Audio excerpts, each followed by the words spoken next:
So, recently, in a video, which was actually not that long ago, but it was done a few days ago, I did a skit. A bit of a skit. Which I used to do the full skit occasionally at conferences. Then I wonder why I don't actually get posts. I just get given contracts of what the navies would have been like if they got together in a bar, presumably the British Embassy bar, after the Washington Naval Treaty.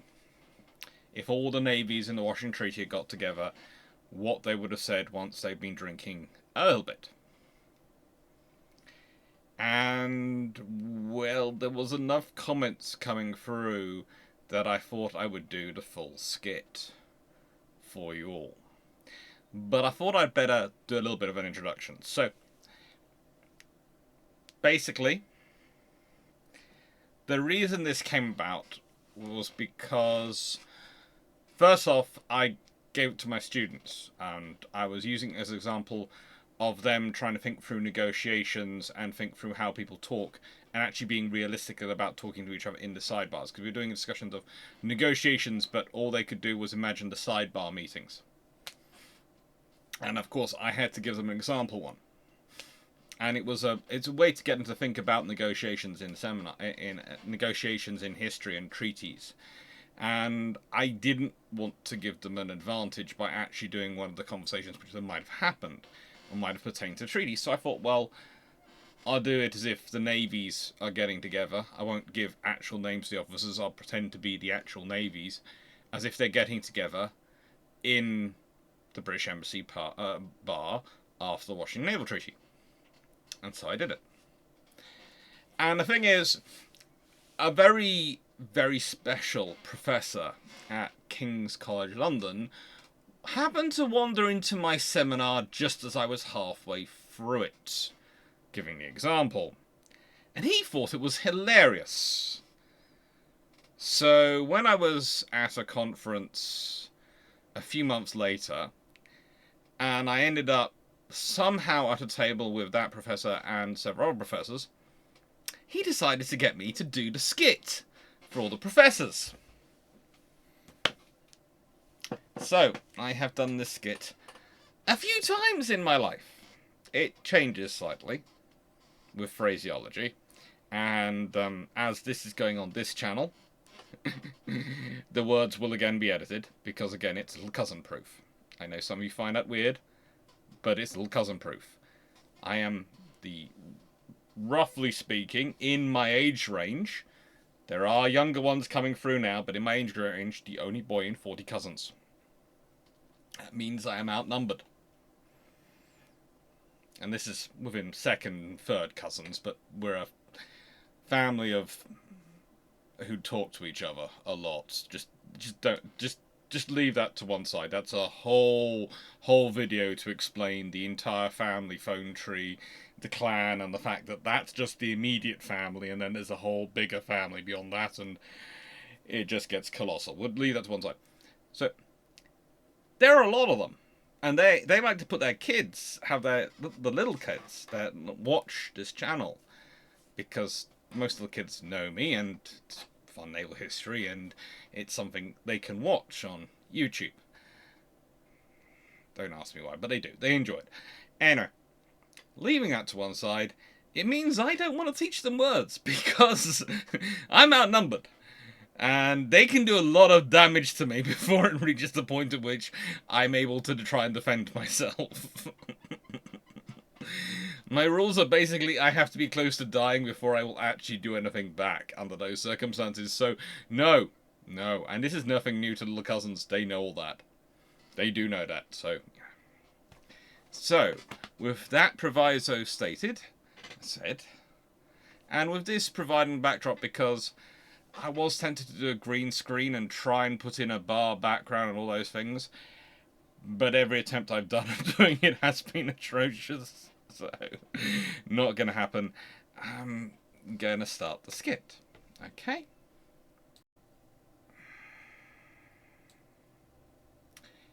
So, picture the scene. You've got the bar in the British Embassy. All the politicians are out around various parties across Washington. All the bigwigs are off being important and fancy, and the navies are gathering together for two reasons in the British bar. One, it serves beer, and both the Royal Navy and the US Navy get a vote. Two, it serves beer, and the US Navy and the Royal Navy get a vote, and combine that vote. And three, it's close enough to the French embassy that the French embassy can bring its own, the French Navy can bring its own wine. And you have the five big navies gathering there together. The five big navies. Got the US Navy, the Royal Navy, the Marine Nationale, the Regia Marina, and the Imperial Japanese Navy. And they're just gathering together. And everyone thinks after this meeting, this glorious treaty, everyone should be happy. And yet you have never seen five sadder looking faces. The Royal Navy is just sitting there going, well, I suppose that'll stop the treasury cuts. I mean, the moment we get peace and we can't point to an exact enemy right there, right now, they think, well, peace has broken out and we can stop funding defense. So I suppose it's bare minimum the treaty stops us dropping to any lower. The US Navy turns to him and goes, oh yeah, you see that, you see treaty, you get the treaty, it's a minimum. It's a minimum for you. You know, you have that help. You have the help, it's a minimum. With Congress, that's the flipping maximum. With Congress, all they're going to do is see that as the maximum. They've got equality of view on paper now. They're going to be happy. Because all they need to do is trounce out the paper. It doesn't matter about the reality. I'm never going to get cruisers now. I'm never going to get cruisers. I'm not going to have anything. I'm just going to have battleships and destroyers, and my destroyers are too short-legged for the job. To one side, the Imperial Japanese Navy looks up and goes, oh, whoopee-doo, both of you. Whoopee-doo. You're worried about spending. I go home to Japan, I have the army trying to kill me. If I'm not hardline enough. Then they want to cut our spending and put the money on them. But they keep forgetting we're an island nation. They can't get anywhere without me, but all they want to do is cut me or kill me. All you two have to worry about is people cutting your spending. Oh, whoop-de-doo-dah. I get stabbed in the back, literally, while I sleep. All you do is get stabbed in the front by losing your money. You get mugged, I get killed. There's a difference here. And I still don't have enough ships to do the job.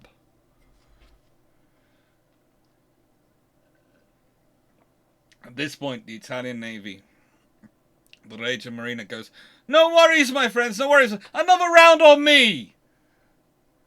Royal Navy to the side to the American Navy. Does realise that in the embassy bar all the drinks are free, right? He's not paying for a thing.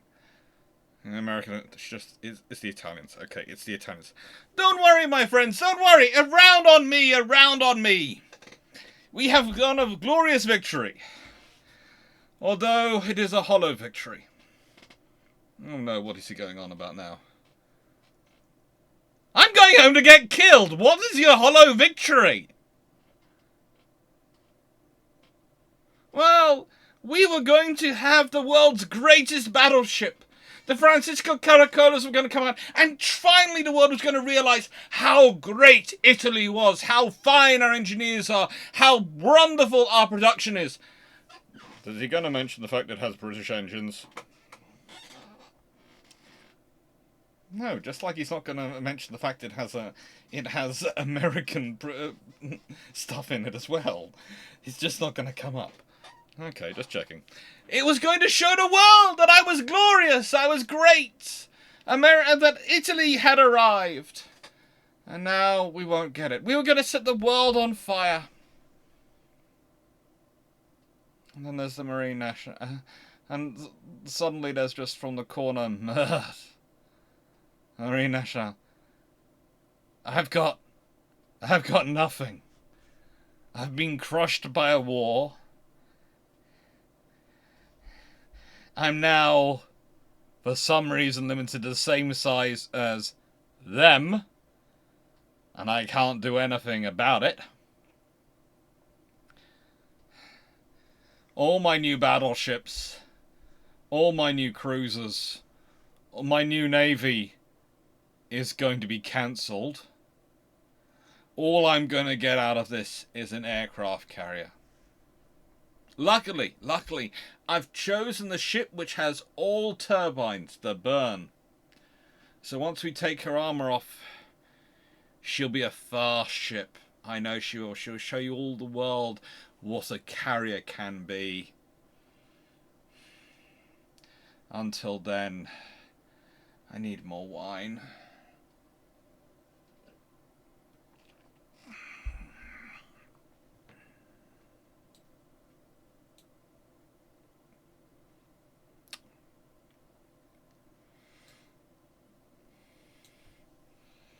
I did the clippy thing with the sort of the image going in and out, just to, well, split it off a bit. And if people want to use the soundtrack to do things, or I do have a script somewhere for it. I don't mind. Just reference the channel if you want to clip it and use it for things.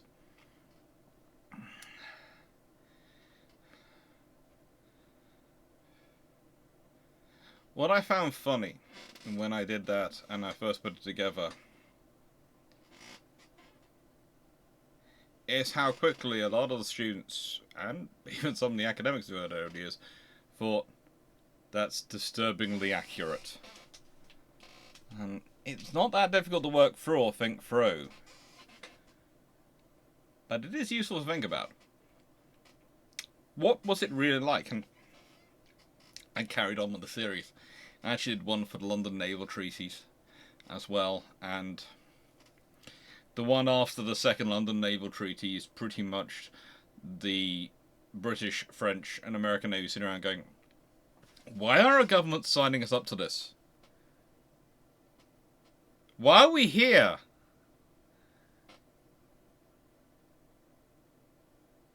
Why? Why are they doing this? I know they want the illusion of peace, but we've got guns being pointed at us, people dropping bombs on us. It just ain't gonna work. And it carries on like that for a couple of minutes. They're all roughly the same length. Roughly 6 minutes.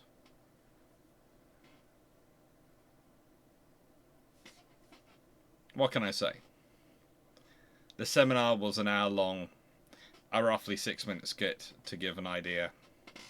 Worked quite well. Thank you very much for watching. I hope you enjoyed. I hope you like the channel. If you do, please like, share, and subscribe. To support the viewed all the other videos, there'll be some various series coming up. And yeah, thank you. Thank you for being patrons. Thank you for helping. Thank you for being members of the channel. Thank you for supporting the channel. Without you, it wouldn't be possible to do it. So thank you. Please do like, share, and subscribe if you'd like to see more. I normally do slightly more serious history, and I realise I'm not a comedian, but I try. Occasionally. Because in my experience, it's kind of like why I was asked recently why in all the Twitch streams I do, I will start off with, how are you doing? How is everyone going today? How is everyone? Da da da da da. And I do that in quite a few of the videos, actually. And one of my students, because I was asked about it, and it was kind of interesting because one of my students who was involved responded, because I was talking about it in an academic setting, and one of my former students is now first year in their PhD. They started at the half year point, so they're going into their second. They started halfway through the year. So actually no, they're in their second year of their PhD. They're in their third semester, because we have 2 semesters a year in the UK.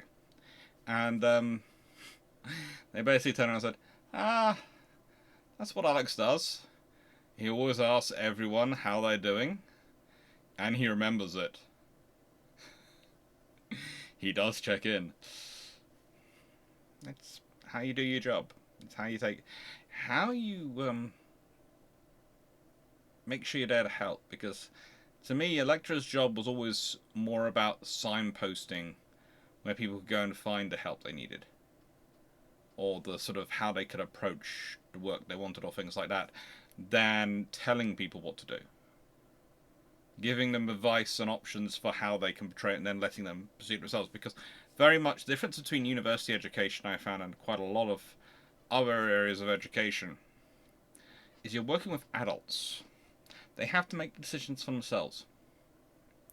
And so often the trouble comes when they can't see all the options available to themselves, and that often happens with most people in life.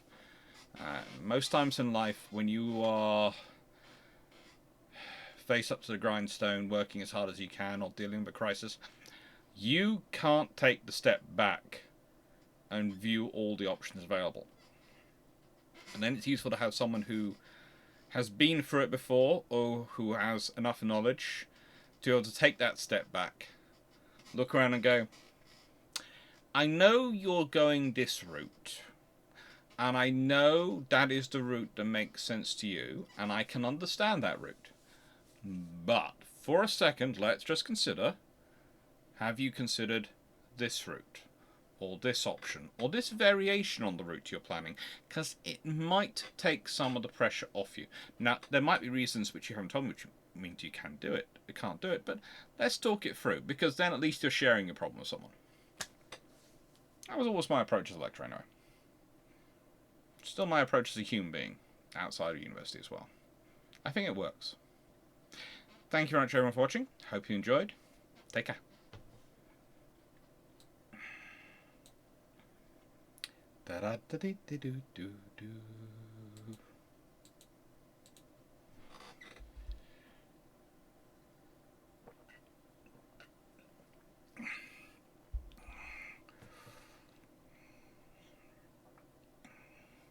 That worked better when I had the actual beer glass of iron brew in my hand, I think. Maybe.